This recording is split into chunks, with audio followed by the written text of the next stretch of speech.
All right, good morning. It's so nice to see you guys so early in the morning. I know from Miami time, we're asking a lot of you, so we appreciate you coming to the breakfast and coming to see the Nacho Jeep concept from Mopar. And now we're going to present the 2019 Ram 1500, specifically the eTorque system. And that system it's called a mild hybrid, but it's not so mild. And Brian Spahn is going to take us through it. He's an engineer with Ram.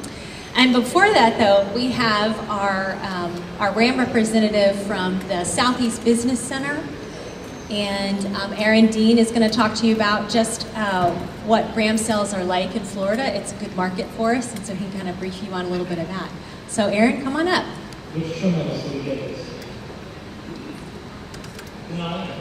Thank you. Good morning. Thanks for coming. As all of you know, Ram is in the midst of launching our all-new Ram 1500.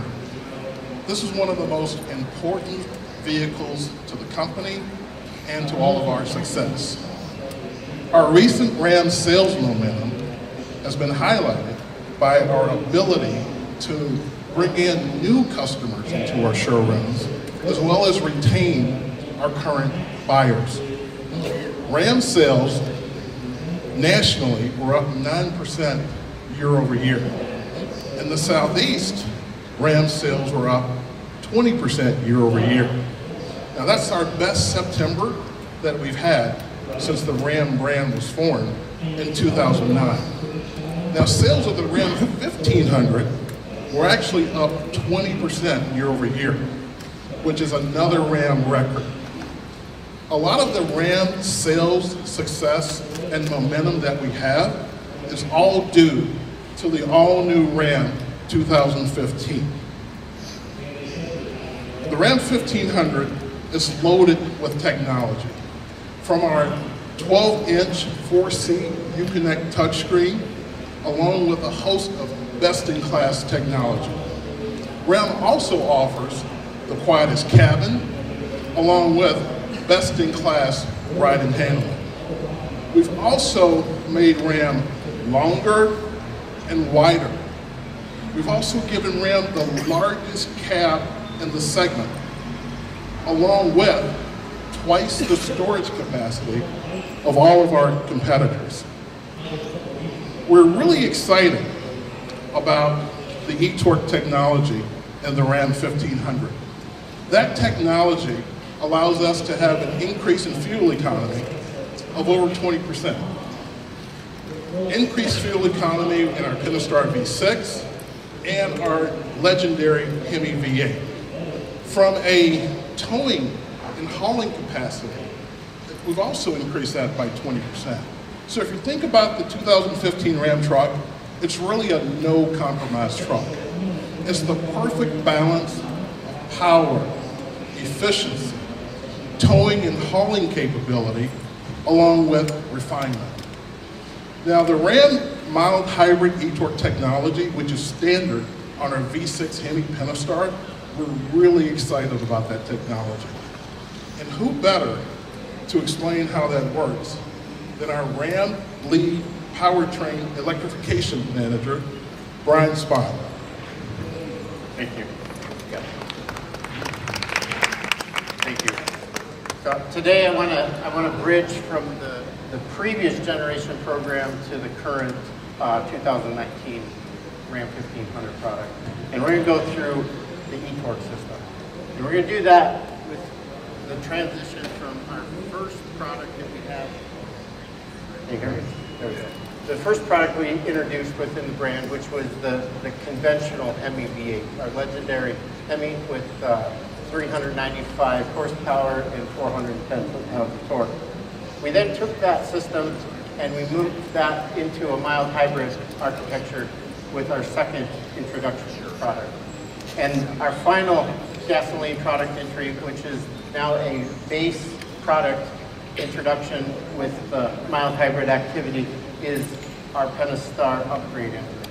And we take those things, and you can see on the screen here, a number of parts and integrate them to those conventional powertrains. We have a 8-speed transmission, which has now got a Generation 2 upgrade for the control and mechanical efficiency. And we made those to the motor generator unit on the front of the engine and the power pack unit that is mounted in the vehicle in the interior cabin. To showcase where we have that activity in the vehicle, we've now taken advantage of the new vehicle with a space on the passenger side for the subwoofer, and on the driver's side, a place for our mild hybrid battery. This battery pack is now a multi-purpose device.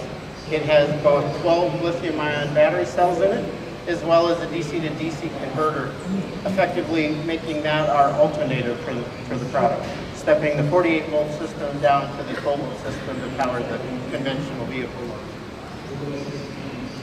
So how does this thing work? We're going to go through 6 customer experiences to describe the functionality that the eTorque system provides for the product. And the first one is auto stop. The next one we're going to go through is the e-roll assist.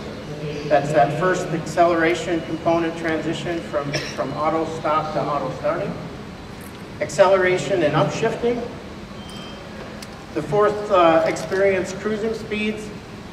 The fifth, customer experience, deceleration and downshifting. And then, of course, the final phase, regenerative braking, bringing us back to the zero speed state. So in the auto stop, this is one of those areas where there's a lot of very technical content. And on the graph here, you can see an image of what that representation looks like.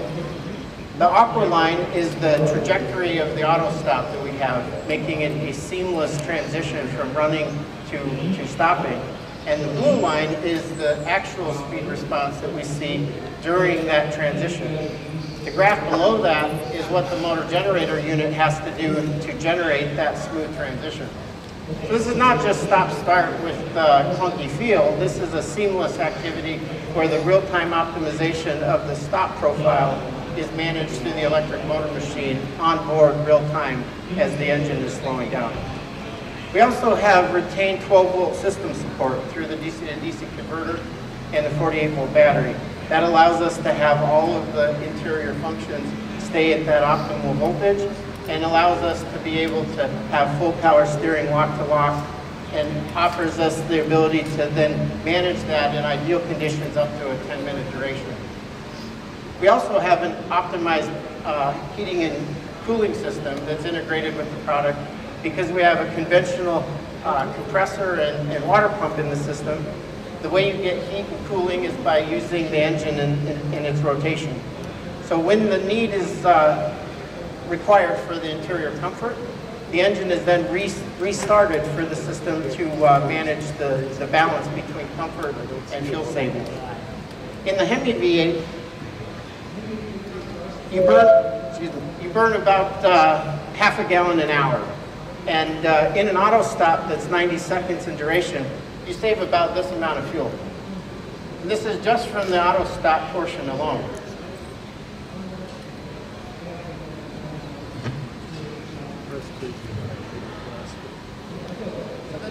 The next phase that we have within the product is the e-roll system. This is where, can you hear me? All right. Sorry about that. This is where the engine is then restarted. Much like the graph that we saw in the previous slide, that same behavior exists as we refire the engine. We do that with ability to see both the brake pedal and the accelerator pedal. So we anticipate the driver's demand for motion, and we turn that into the claims that we provided of supplemental capacity of torque in the first 70 milliseconds from that experience of the driver asking for motion. We move from no rotational activity on the engine through 130 foot-pounds of torque on the electric motor to the crankshaft on the Hemi and 90 foot-pounds on the Pentastar. We've now generated the engine back running. We then stage that for motion where we generate the motion of the engine to the motion of torque to the actual rear wheels.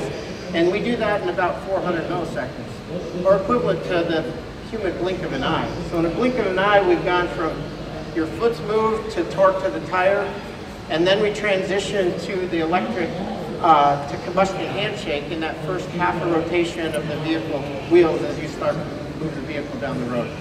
And that's how we do a very seamless auto starting activity based on the driver demand for launching the vehicle.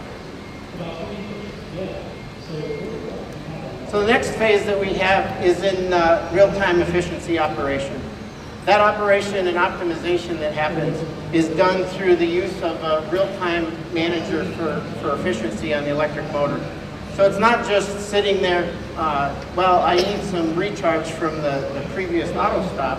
It actually looks at where is the engine, where's the vehicle demand from acceleration, and optimizes the charging performance for the motor and the discharging performance of the motor, so that we have an opportunity to charge efficiently on the engine.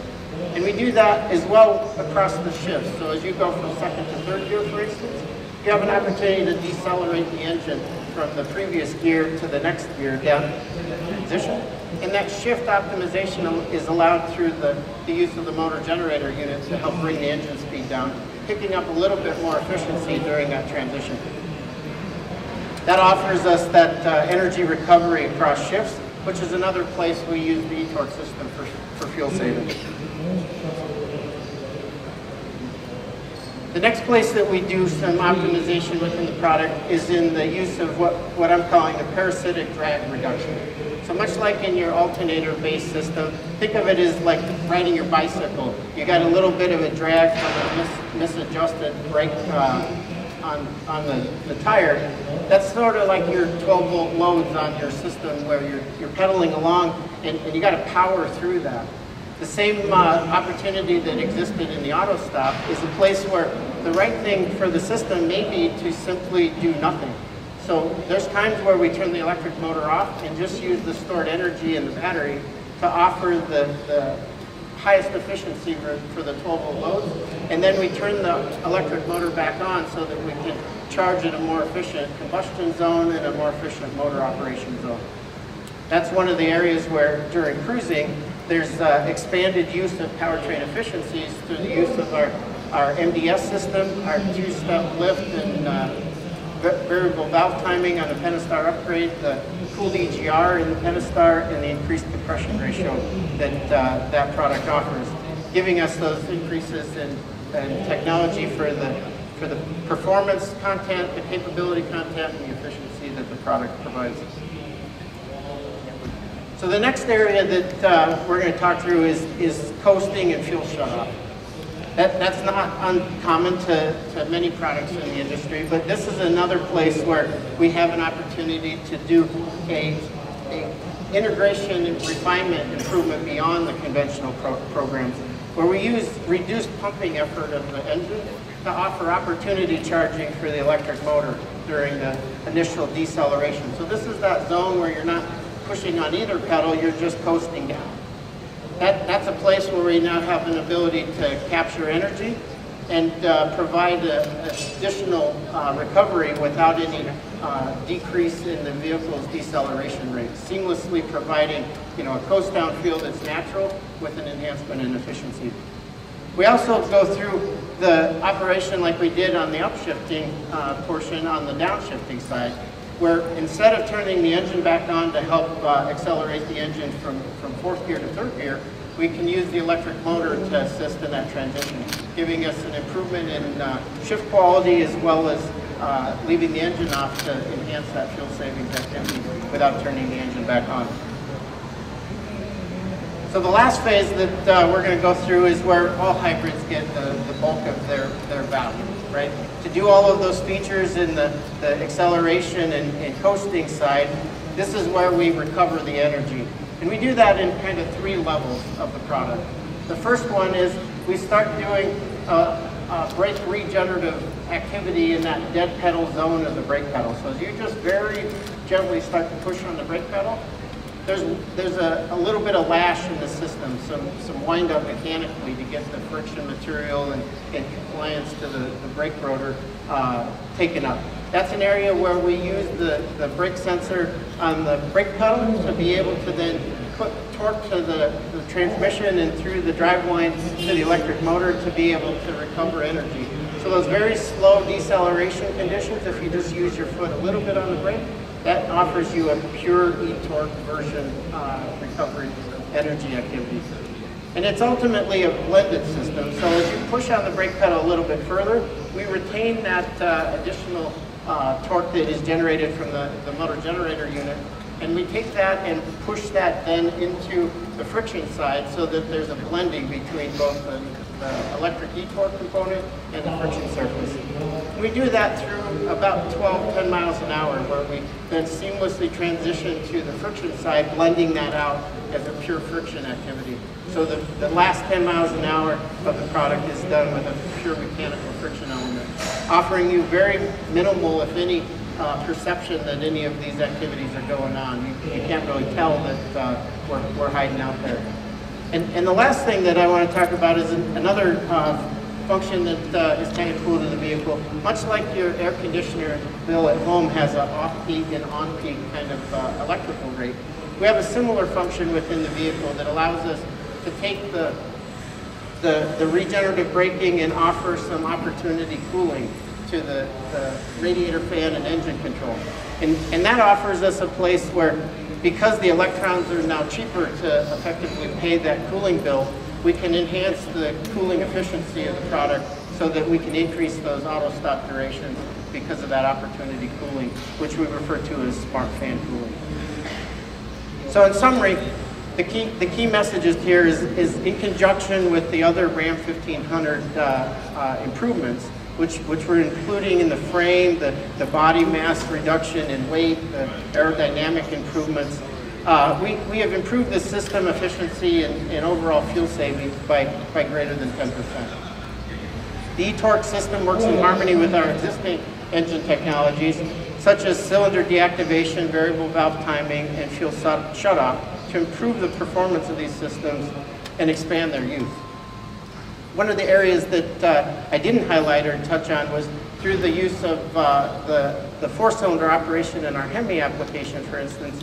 We have a weight, a shake weight on the frame on both sides of the vehicle here.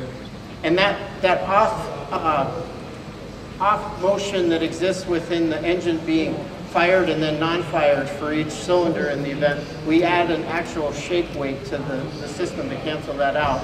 And we do the same thing through the active noise cancellation system within the interior, which allowed us to expand that use of fuel savings technology and four-cylinder operation within the Hemi application.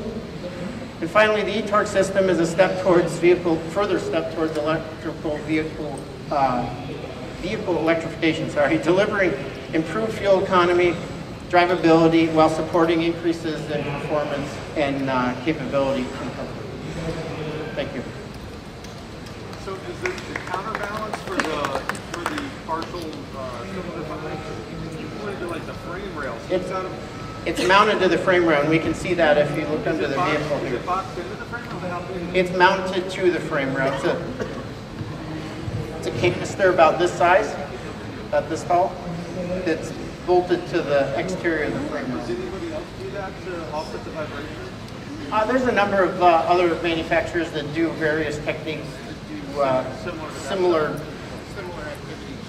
And then mechanically, between the Parasitic and the Hemi, the electric motor, is it mechanically doing the same thing to the engine, or are they executing in a different way? No, so we're not doing active noise cancellation or effective mechanical vibration. The way it's starting and stopping mechanically. They're both the same, they're both mounted sort of upward, maybe an alternate would be. Yeah, so let's look at that for a moment here. Sorry, Larry.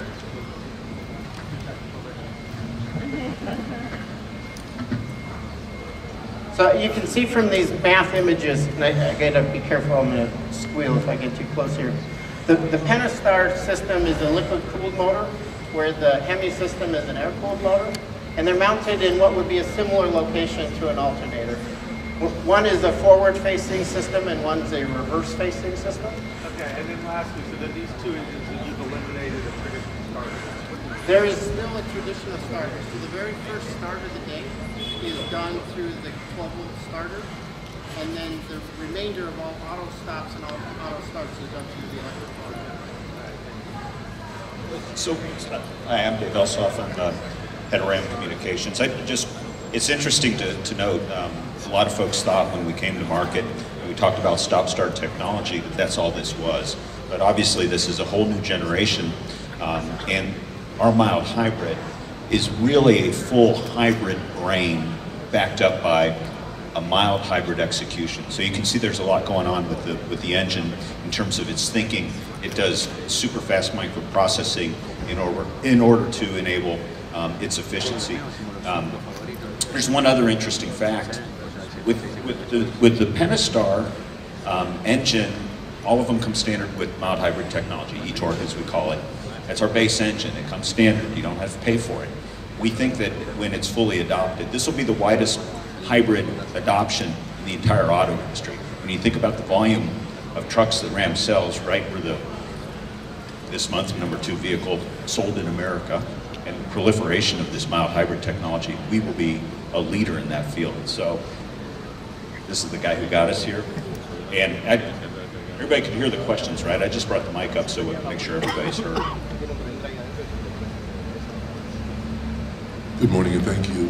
What percentage of the 3.6 liter Pentastar did you sell before the eTorque system, and what percentage do you expect to sell after this is implemented? Yep. My answer is a little guarded on that. It was a very small percentage initially. Now my competitors would love to know that mix, and so I'm not going to divulge it here. But it was relatively small. The Hemi has always been our top seller by far.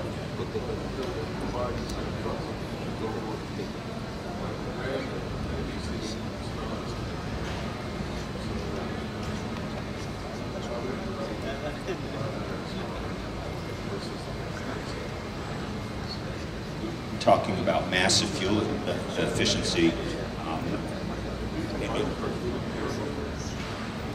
you get it for free. We're giving you fuel efficiency for free.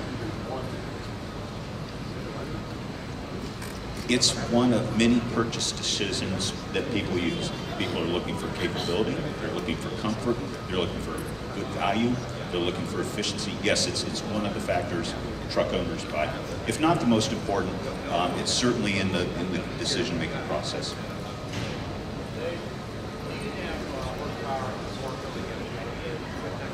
Yeah, so Pentastar is 305 horsepower, 269 foot-pounds.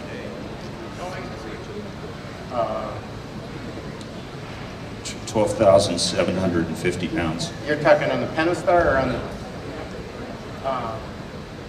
It's not 12.7 on the Pentastar. That's a better question for our chief engineer, but I think it's. I have it. It's in the. I don't want to misquote it. So we do that in the supplemental transition in that e-roll assist component, but we've taken no claims for additional engine performance beyond that initial supplemental. It's substitutional, if you will. The performance of the e-motor is happening before the gas engine kicks in, so they work in tandem. But when the gas engine is at maximum performance, the electric motor's not running. So you can't call it additive. It's rather supplemental. It's being used at the low end of the engines.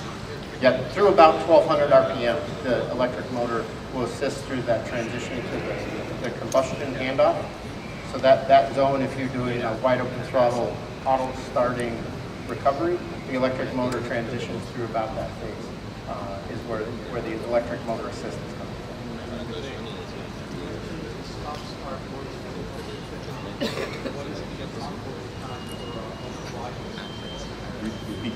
So the question is, our claim for maximum efficient auto stops is 10 minutes in the product, and of course you got to be in the ideal conditions. The interior loads and cabin comforts and such. What is the comparable alternative systems provide? And other products have somewhere between 2 and many more, depends on the amount of electrification. But comparable systems in this space have typically been 2 minutes, 2 to 5 minutes. So we're at 10 minutes. Is there any updates you can offer? Anything that's happening in the The only thing that we can say at this point is we're bringing a diesel to the product line, and we'll know more about that next year. So the question is, give me an update on diesel. We're currently selling and producing diesel DS models. So we're offering the D, internally we code this truck the DT. We also offer a DS concurrently, so there are two body styles on the market, two body styles being run in the plants. We are building the previous body style, which we call Classic, in the plants right now, so they're available at your dealerships. Is that clear? Any other questions? Thank you. Thanks for being here. Obviously a technical talk, but worth it. It's clearly a step forward, a step apart in the truck industry, and we think we're really looking forward to the success of this product in the 2019 Ram. So thank you again for being here.